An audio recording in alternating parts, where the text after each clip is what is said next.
is there any alcoholism in your family? And I said, oh my God, well, my grandparents on my father's side are alcoholics, both of them.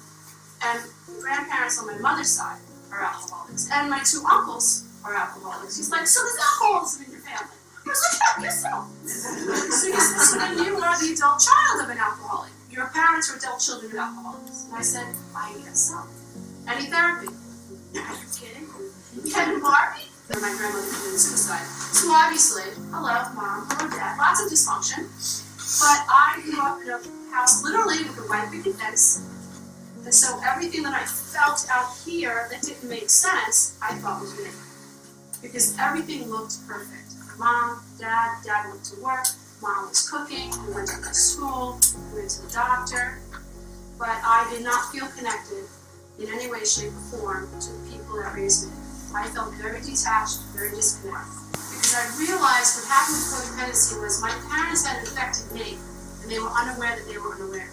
Let's understand a little background about codependency. Codependency is a learned behavior. It is the result of being raised in a dysfunctional home, which is, it could be parents could be very well intended, but if the communication style in the home is non-direct, indirect, non-assertive, unclear, if people don't always tell the truth, if there's an issue at home, whether it's workaholism, perfectionism, if dad's an alcoholic or mom's an alcoholic, if mom plays the victim and appears helpless and dad is scurrying to endlessly figure out her life for her, and the theme of the home is infused with denial and shame and guilt and confusion and enabling.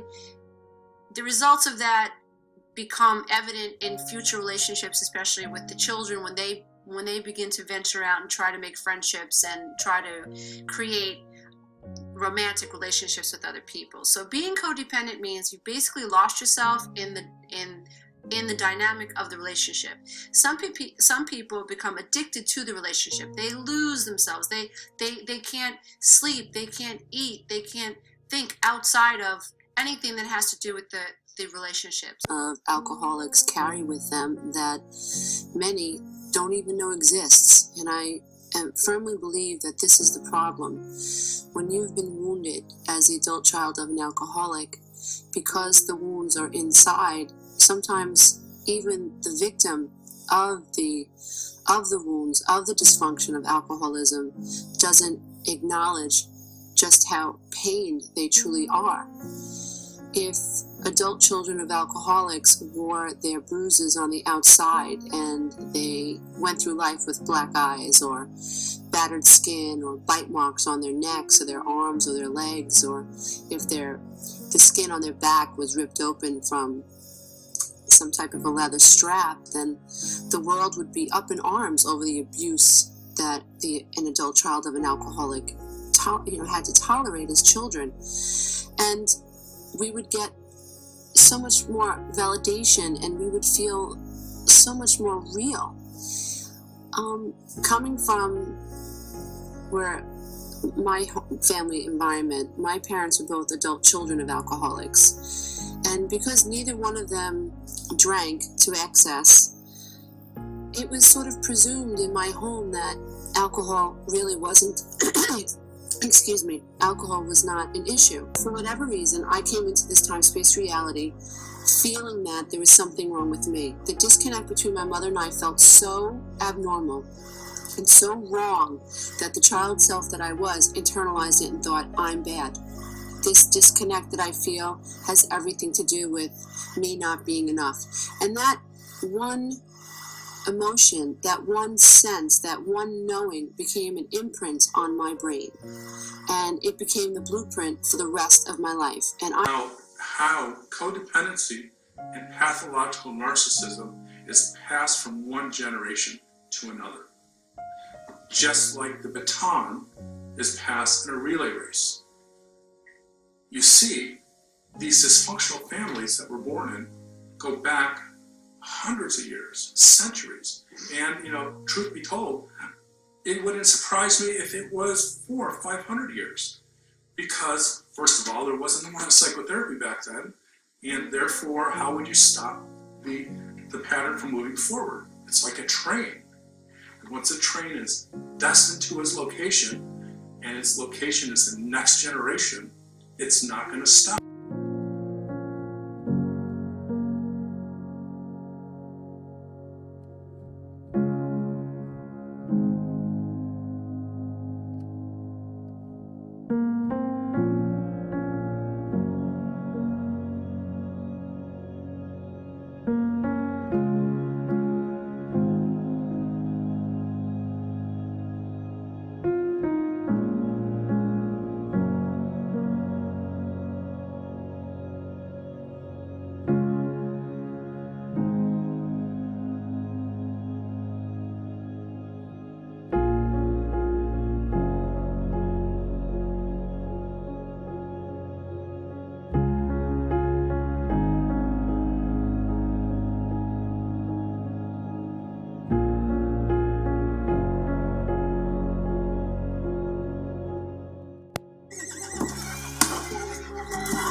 PTSD from sexual assault trauma, and I'm worried that because of it I won't ever be able to have a normal life. I live with PTSD from Iraq every day. Nobody knows, they just think I'm antisocial, boring, and a bit strange. I can't keep a relationship going because of my PTSD. There's gotta be a girl out there who's willing to look past it for me.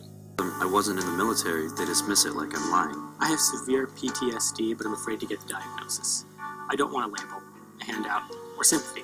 I just want help. I secretly live with post-traumatic stress disorder. I try to act carefree, but I live on alert.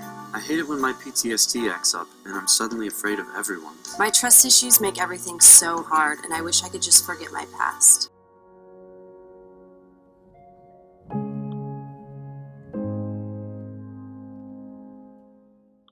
The basic premise of PTSD is it's the flight or fight mechanism, right? When somebody's been in war, they better run or they better stay there and fight for their lives. So when these men returned from war, they came back with a lot of anxiety. They came back with flashbacks. They would dissociate, meaning their bodies were there, but their mind was somewhere else. They also came back with depression, with anxiety. They came back with a very limited range of affect, right? So it's like they got that flat face going. It's like they're totem statues. Like in the American Sniper. Exactly. They don't have emotion because if I'm going to war, I need to not have emotion about what I'm going to do. So over time, PTSD got applied to anybody who had gone through any kind of trauma. Can you tell us a little bit how that applies in the situation of child abuse? Children do not exhibit the same exact PTSD symptomology that adults do. Children do it through play. Children do it by withdrawing, by isolating themselves. They also do it through people pleasing. They do it very differently than adults. Children don't sit there and have flashbacks. Children do remember what happened to them. What happens with many of them is that they don't remember the order, the sequence of events. So people then don't listen to them because it doesn't make sense the way they present it. So there's another piece of I don't trust myself. I'm telling you my story. It's just that the sequence is off. So then whoever listens says, well, this is not believable. It's not believable. It's also rambled and okay. Right, and so then you must be making it up. You must be making it up because you don't make sense. This doesn't make sense. Or they think they're making some magical thinking, right? The other piece with children, the way they exhibit PTSD is that they become targets at school, meaning these are children that become bullied or bullied, and it's their way of trying not to have that be repeated in school. They also tend to have poor social skills. They have poor academics, right? How can I concentrate in school when I'm just having to deal with what happened at home this morning or last night? These are all signs that children give that something's going on. Once a child enters adolescence because of impulsivity, because of aggression, we see more of that. And then the symptoms become also more adult-like. Now, I have heard stories, for example, of a woman who had gone through a German death camp, and her PTSD didn't really reveal itself until, you know, maybe when she was in her 60s. I mean, it was such a big delay that it was almost thought of, is that even possible from a psychological point of view for it to be, you know, for it to have that much of a delay? I think it's absolutely possible. If a child feels unsafe, she's going to come up with skills to keep her intact, right? She's going to not feel something. She's not going to think of something. She's just going to go through the motions, whatever it takes to survive. And that's the beauty of the human body. It will do whatever it takes to help you survive. So it's completely plausible that this child, once removed from that, begins having some symptoms. She'll start having some behavioral problems because she's finally able to feel.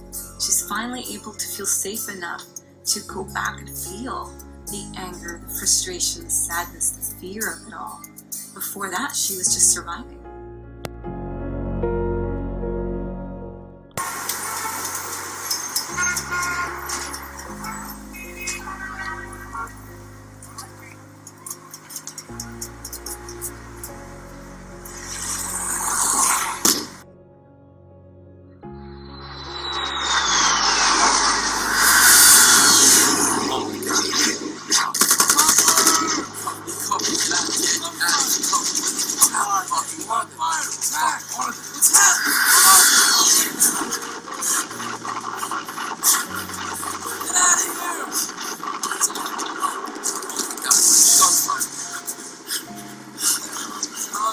What are the symptoms of PTSD? PTSD symptoms fall very broadly into three main categories. The first, or it doesn't matter the first, but the first I'll talk to you about is being hypervigilant, really hyper-aroused, having a really big startle reflex, jumping easily, jumping at noises, especially noises that are similar to or reminiscent of what happened in that traumatic event, or in the event that caused the upset, or series of events. Another is intrusive symptoms, and intrusive symptoms include what people commonly known as flashbacks. And with flashbacks, most people think of it as just visual, but it's not. When you think of whatever room you're in now, there's so much sensory information going on. There's what you see, it's what you hear, it's what you feel, there's the position of your very body. All of that and more gets stored into stuff that was around when the awful stuff happened. Any of those things can trigger a flashback on any of those levels. So someone can start feeling what they felt if they hear a sound that's similar, even though it may not quite be like what happened. It can still trigger all of the upset and all of the feelings. So flashbacks can be very, very, very broad indeed. So that intrusiveness can be very, very broad. And it also very much includes nightmares and disturbed sleep and things like that as well. And another one is avoidance, because who wants to feel that awful all the time? And the avoidance could be people that are associated with the event, people that try to assist, or people that would remind them of it even if they had nothing to do with the actual event. It could be of wanting to avoid triggers. So if someone was, for instance, assaulted in a dark alley by someone of a particular ethnic origin, then they might want to avoid everybody of that ethnic origin, or not want to go out at that time of day, or feel really uneasy at that time of day wherever they are, even if they're in a place that is in a logical way safe, but it doesn't feel that way because there's that intrusive flashback coming in. And the avoidance is about avoiding the intrusion, avoiding what happened to happen again. That these symptoms are all geared around protecting the system from the awfulness happening again. So it's a very, very self-protective mechanism that is very sane, and it's really important to understand that these are really quality strategies that the body is wired into doing. It's a very normal thing to have. Post-traumatic stress disorder of abandonment is a psychological condition in which earlier separation traumas interfere with your current life. An earmark of this interference is intrusive anxiety, which often manifests as a pervasive feeling of insecurity. Insecurity is a primary source of self-sabotage, and our primary relationships and in achieving long-range goals for that matter. Another earmark is a tendency to compulsively reenact our abandonment scenarios through repetitive patterns. These are, but not only, defense mechanisms. Okay, I have with me to discuss abandonment and the connection with post-traumatic stress disorder, my FITTV contributing expert from the relationship journey, Marla Matthews. Hi, Martha. Hello, nice to be here. Marla. There you go. I almost forgot. Makes me feel right at home. Yeah, there you go. All right, so these emotional crises of abandonment can create a trauma, and it can be severe enough that the emotional imprint on an individual's psychobiological functioning is affected. What are some of the things that they might feel other than rejection, a common rejection, and loss? Well, panic disorder is a huge consequence.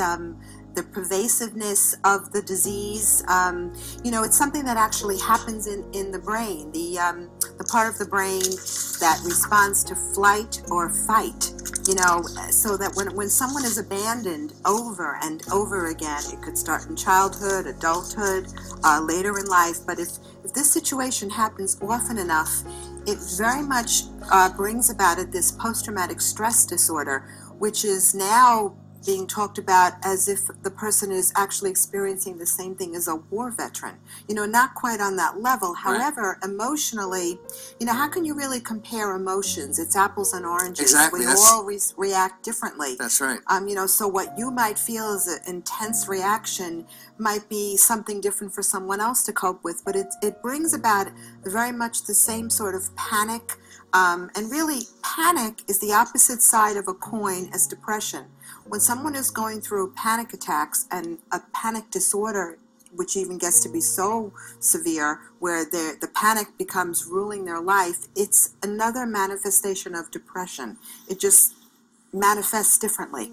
It strikes me that, for instance, if you're having difficulty hearing someone and understanding what they are, it can exacerbate those feelings of abandonment that you experience in childhood or at some point secondarily in adulthood. Well, those are triggers.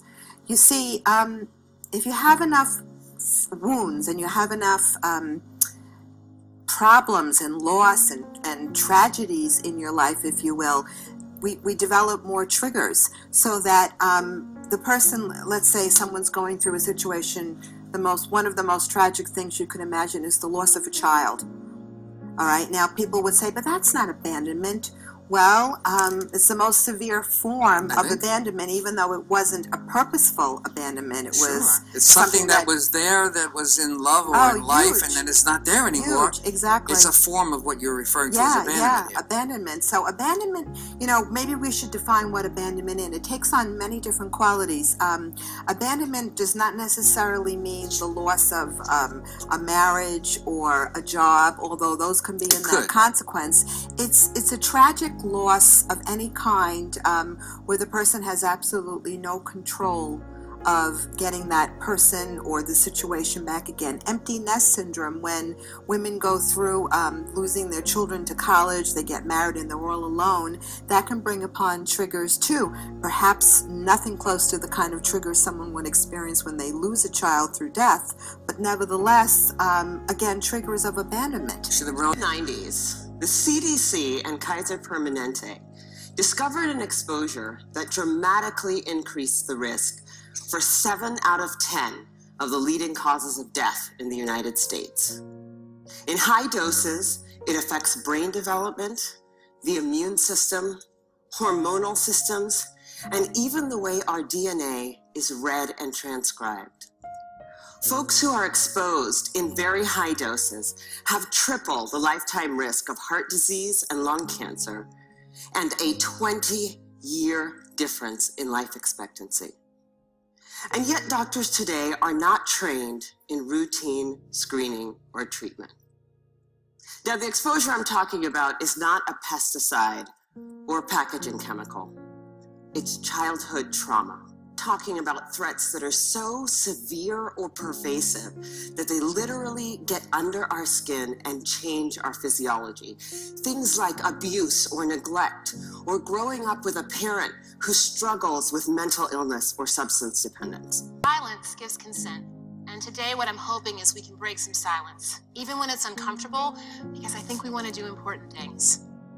What I want you to reflect on is if you or someone you know has experienced one of the following 10 events prior to the age of being 18. Emotional abuse, physical abuse, sexual abuse, feeling unloved or unwanted by your family, being afraid your basic needs might not get met, a divorce or separation of your caregivers, witnessing domestic violence in your home, someone with a substance abuse issue or a mental health issue in your home, someone in your home incarcerated, all prior to the age of 18. I've just defined adverse childhood experiences, ACEs, otherwise known as childhood emotional trauma. And it's a health risk that increases social problems in our community, raises our risk for disease, and can even shorten our lifespan. And yet we're not talking about it. Even though when it goes above a 4, some pretty hard statistics come about. At a 4, we're over 1,500% more likely to attempt suicide, over 550% more likely to become an alcoholic, COPD, liver disease, asthma. At a 6, we're more likely to die 20 years younger than our counterpart, at age 60 instead of age 80. And so we need to embrace what this silence costs us. I want to introduce you to Henry. At 18 months old, Henry moves into your community, and neighbors go to knock on his door, but they hear loud screaming and noise inside, and they look at each other and say, you know, we do crime watch and checking building maintenance, but I don't know if we're in for this. And so they walk away. At 2.5 years old, he goes to daycare, and they notice mom has a bruise on her eye, and Henry's kind of aggressive in class, and they go, director, should we do something about this? No, she says, we're in charge of good quality childcare, not this. And so things go on. At 5 years old, he's put upstairs in his room and he hears a loud crash downstairs, and he comes downstairs and mommy's bleeding on the kitchen floor and dad's standing above her. 4 big police officers burst down the door. They grab dad and put him in the police car, grab mom, put her in the ambulance, grab Henry and lock him in the car. A woman comes and taps on his window. She has his things in a garbage bag and says, come on, let's go. He drives to a new neighborhood where he knows no one. Falls asleep in a bed, not in his pajamas, crying himself to sleep. He wakes up in the morning going to a new school that he doesn't know, and the teacher yells at him because he has a hard time following the rules, and he says, wow, that sounds like dad, and I don't even know where dad is. And next, he moves from school to school, and his foster care parents get angry at him, and they start yelling at him and begins wetting his bed at night until a new social worker comes and says, come on, put your things back in the garbage bag, we gotta move again. He wonders how many places he's going to have to live, where his parents are, and if he'll see them again. His behavioral health file gets this thick, and so does his school file, until one day they tell him his parents aren't his parents anymore, termination of parental rights. And so now he's up for adoption, but nobody really wants him. And so he's in his 10th foster care placement at 11 years old, and foster dad and foster mom are fighting, and he thinks, I'm never going to watch someone put their hands on someone else again. And he steps in and he takes a swing, and the next thing he knows, he's in handcuffs in juvenile detention. Now that's a tough story to hear. And what I want you to think about is 12 systems and 50 plus people crossed Henry and his family's life. And yet no one thought it was their job to connect with them about that hard story. And that doesn't make sense to me because, right, we're caring people. All of us are. And so I wonder, maybe it's because we were taught it's not our role. It's not our place. Or maybe from a more hidden part of ourselves, we think that's Henry, that's his family. We can't change stuff like that. That's them and this is us. If you grew up in a dysfunctional household, the chances are you have a wounded child inside of you. The wounded inner child is responsible for much of the violence and cruelty in the world and is the cause of many addictions to people, activities, and substances. In that series, I talked about the family as a social system, using the idea of general systems theory, that everything is part of a whole and wholly a part and partly a whole. That we have a nervous system, a circulatory system, endocrine system, and yet I'm a whole human being, but I have all these systems. Well, families are like that too. So the whole idea of family systems is a very new idea of emotional health and emotional illness. That nobody gets emotionally ill alone. That it's always a contextual reality. Somebody has said it's a microsocial crisis. Emotional illness is a microsocial crisis. That somehow we've been affected by the system we're in. Now, a healthy family, and remember what I said last week, that a family is a system. And I'm letting this mobile represent the idea of a family system. That as a system, it is the interdependence of the parts rather than the sum total of the parts. So the notion of a family system is the notion of feedback system, circularity, that each part affects every other part. So that if I push this part, you notice what happens. Every other part is affected. If I push this part, every other part is affected. That every person in the system is interdependent on every other person in the system. And I suggested to you last week that we better understand the nature of families and family systems. I suggested to you that we've begun to understand as we've studied the phenomena of black Nazism and how a Hitler could happen, that any leader who discovers the laws of the systems that people were raised in can control masses of people. That Hitler understood the structure, the authoritarian structure of the German family. And that's why Caroline Payne argued in her book, The Neurosis of Nations, that Germany and the Weimar Republic could never be democratic. Because you can't have people in autocracy and ideological totalitarianism families who suddenly at 21 or 2 become democratic. A dysfunctional relationship means you don't have 2 fully functional people. When they come together to relate to each other, each one is coming a kind of a half person that makes one whole person. But the idea is that we have long traditions of physical abuse. I talked to you about physical abuse, about Hitler being beaten every day in his family system. And of course the thing is, people will sit out there and say, well, I was beaten, but I didn't become an abuser. I didn't become a criminal. I didn't become a mass murderer. And frequently the people telling me that just don't even realize what they're saying. When I look at them and I see their dissociations, or I see their lack of feelings, or how much they're in a role or a script, or there's some workaholic with their family over here, lonely and abandoned, and they're in denial about that. They've minimized their impact of their addiction on their family, their workaholic addiction on their family, and the kids are all, in pain over it and feel abandoned by it, and that daddy will have all kind of ways to deny that and to minimize. See, part of the illness is denial and minimizing.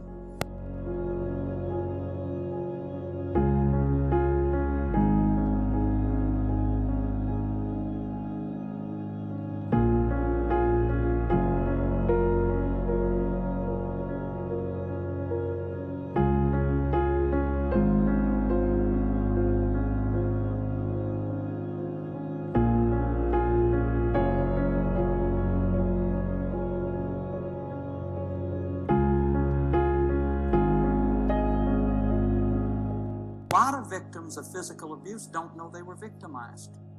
Don't know they were victimized. I would bet that there are a bunch of you in this audience that were physically abused who don't really know you were physically abused. Or you'll say, well, just a couple of times.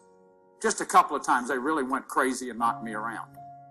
See, that's physical abuse. Or if you saw your sister being slapped to the point where it was clearly out of any need for discipline.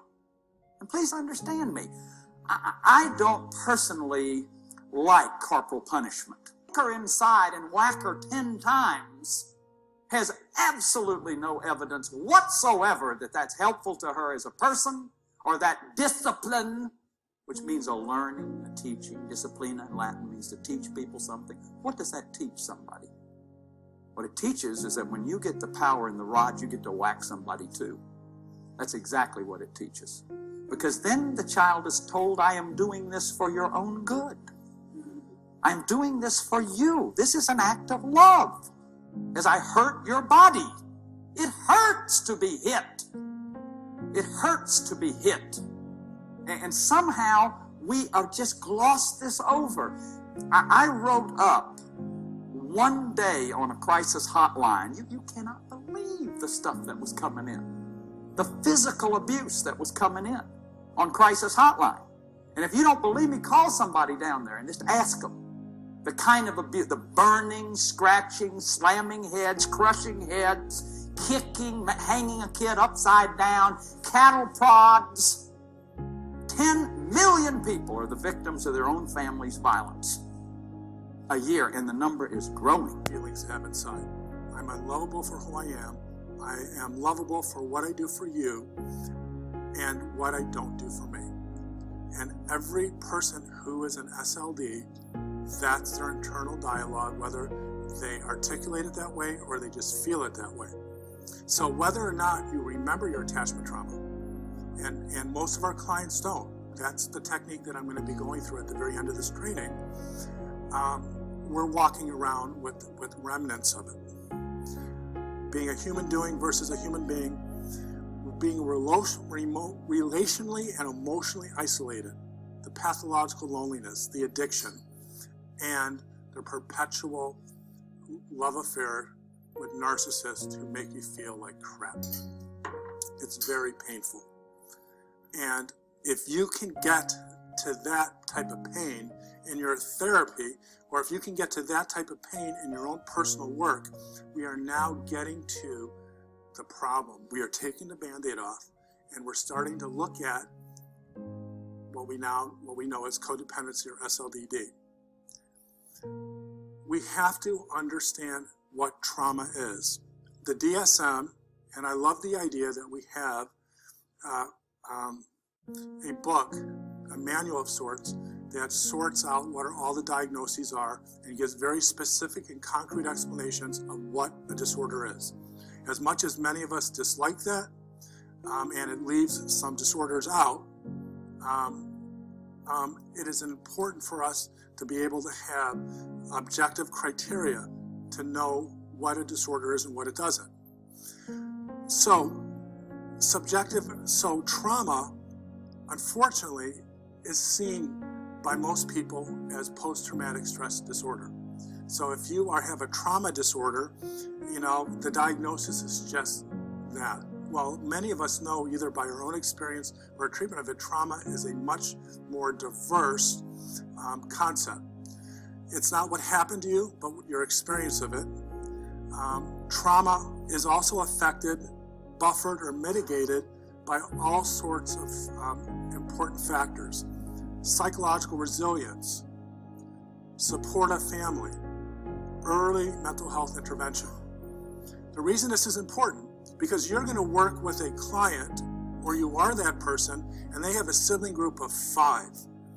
And 3 of your siblings are pathological narcissists. And you, for some reason, are the caretaking, altruistic, loving SLD. Everyone loves and you take care of. How did you become that and not the narcissist? I talk about that in detail in my other training and in my book, but what determines the pathway from SLD to narcissism is, 1, are you able to be the object of adoration, love, the gift to the parent, the invisible kid, the pleasing kid, and is that how you figure out to get self-love? I mean, that's how you figure out to get your parents' narcissistic love. Well, we already talked about that. But I want to say that not all children are the same. So if we look at PTSD and we look at 3 people who are in the Gulf War, and we'll go 2 people. It's a group of 3, a friend just gets blown up to pieces in front of you. And you both saw it and experienced. One of the person develops extremely serious PTSD and the other doesn't? Why not? They experience the same trauma.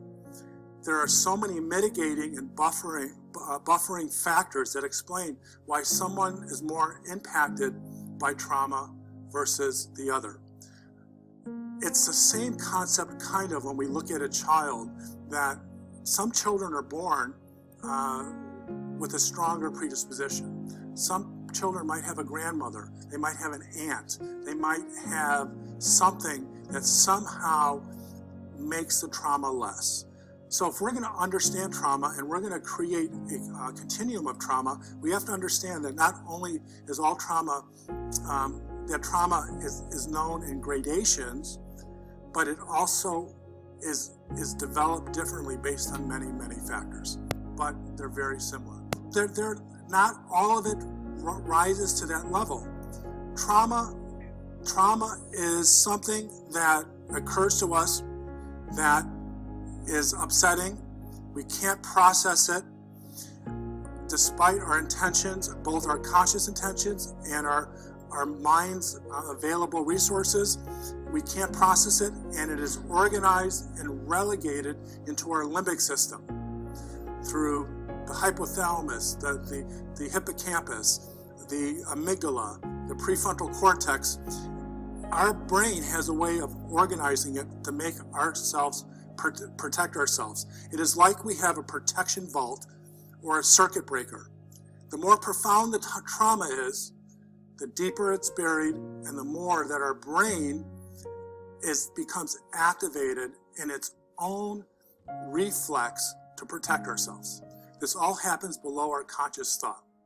So when we are traumatized, it is too much for us to handle. There's too much distress and anxiety. It is moved into our limbic system. It is tucked away, and that is the most simplest explanation that I can give you of repression and the defense mechanism. Trauma does not always mean PTSD. There is moderate to severe levels of trauma that our mind reacts to. And I want you to reconsider this, because how we deal with moderate trauma activates some of the same defense mechanisms, whether they're biological or psychological, than severe trauma. Considering there are levels of trauma and trauma treatment works, a continuum should represent trauma resolution. So here is and by the way, I love continuums. I got a continuum in my first book. Yeah, everything's in gray. The trauma continuum. And there's 6 stages of trauma. And it's not a research-based tool. It's more of a paradigm bender. So the first level of trauma is trauma while feeling safe. There's a complete internal process and release. You go to Disneyland and Cinderella is drunk and she doesn't hug you or kiss you. Well, that's traumatic for a 6-year-old girl. And maybe an androgynous 5-year-old boy. What the heck? Why not? He's not old enough to know it's embarrassing. Well, and then your mommy says it's okay, we love you. That's not really Cinderella, that's just some other person. She cries, and it's all gone. And if we're lucky, the little girl will remember it. The person feels safe. There was external forces that protected the child, and there was the ability to process it and release it. But it's still trauma, right? So level 2 is trauma while feeling moderately safe. Defense mechanisms are needed, and they're processed and released. Okay, well, Cinderella, who's drunk, comes up and starts yelling at you and pushes your mom, who's tried to defend, who tried to say, you're a bad Cinderella and how dare you treat my daughter. And so there's kind of like this scuffle. And of course I would wonder about the mom's judgment, but it is what it is. Well, the kid is like, Cinderella didn't hug her, mommy's yelling, and there's all this, this kerfuffle of all this stuff going on, and you're embarrassed, and you're kind of ashamed, and you feel unhappy, but daddy's there and says, okay, daddy takes care of it. Mommy says she's sorry. The child actually believes mommy is sorry. The child's experience is validated, and it's just kind of a bad memory. Well, there are some defense mechanisms that are activated. I'm not here to go into the detail of all the defense mechanisms there are, but you're not comfortable and the child has to deal with it, but it's going to be a memory. It's going to be, oh yeah, I remember when I went to Disneyland, and you'll laugh maybe when you're older and talk about when mom fought with argued with Cinderella. There's no sex. It's not the invisible one. Trauma with virtually no feelings of safety, heavier defense mechanisms, especially suppression. So, you're back at Disney World. Mom is drinking, or mom is a narcissist. Mom's a pathological narcissist. By the way, I'm just winging this. I just made this one up. So, Cinderella doesn't hug or kiss the child. Mom's a pathological narcissist who is triggered by the selfishness and having a narcissistic injury and starts yelling and screaming at Cinderella. Dad tries to stop mom. Security is involved, and you guys are escorted out of Disney World. Well, that's pretty traumatic for a child, because the child's not feeling safe in her environment. There's no feelings of safety. It doesn't feel like anyone's protecting her. And so the child's going to have to figure out a way to deal with this. She's going to be upset. She's going to be mad. She's going to be hurt. But that's the trauma where we have to figure out how to organize it and deal with it. And that's going to be a trauma memory. Number 4 is PTSD. This is what we understand and what we know as post-traumatic stress disorder. I don't want to go over it. Most of you guys know it. But this is Cinderella mom thing. Now we take it. Mom is put in jail. The child is taken away and taken by DCFS and temporarily placed in a foster home because mom and dad are crazy. They just beat up Cinderella and were put in jail because of they were disruptive. That is really horrible. There is no feelings of safety.